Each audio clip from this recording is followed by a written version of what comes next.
TDP మాజీ మంత్రి Bhuma Akhilapriya arrest అయ్యారు. విపత్త సిద్ధం బస్సు యాత్రలో భాగంగా సీఎం జగన్ నంద్యాల జిల్లాలో పర్యటిస్తున్నారు. ఈ సందర్భంగా నంద్యాలలో భారీ బహిరంగ సభ నిర్వహించనున్నారు. అయితే ఈ క్రమంలో సభ వద్దకు వెళ్లిన అఖిలప్రియ సాగునీటి విడుదలకు సంబంధించి జగన్ కు వినతి పత్రం ఇచ్చేందుకు ప్రయత్నించారు. ఆమె వెంట టీడీపీ శ్రేణులు కూడా భారీగా తరలి వెళ్లారు. దీంతో అప్రమత్తమైన పోలీసులు వెంటనే ఆమెను అదుపులోకి తీసుకుని పోలీస్ స్టేషన్ కు తరలించారు. దీంతో సభా ప్రాంగణం వద్ద కలకలం రేగింది.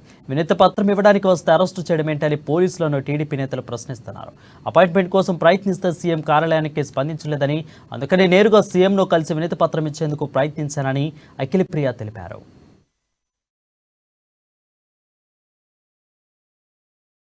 నన్ను వద్దంటున్నారు, నేను వెళ్ళను. అట్లీస్ట్ ముగ్గురు రైతులు వెళ్ళి ఆ రిప్రజెంటేషన్ జగన్మోహన్ రెడ్డి గారికి ఇవ్వడానికి పర్మిషన్ తీసుకుంటున్నాను.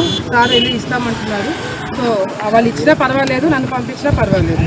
సో అది కూడా డిపార్ట్మెంట్ వాళ్ళతో మాట్లాడి ఒకవేళ నేను వద్దు అంటే ఆ ముగ్గురు రైతులు అలౌ చేసి చంద్రబాబు నాయుడు ఆయన గారే తీసుకుపోతా అంటున్నారు. కాబట్టి సో డెఫినెట్గా రైతుల సమస్యలు జగన్మోహన్ రెడ్డి గారి దృష్టికి తీసుకెళ్ళడం ఒకటి మా ఉద్దేశం, వేరే ఉద్దేశం లేదు.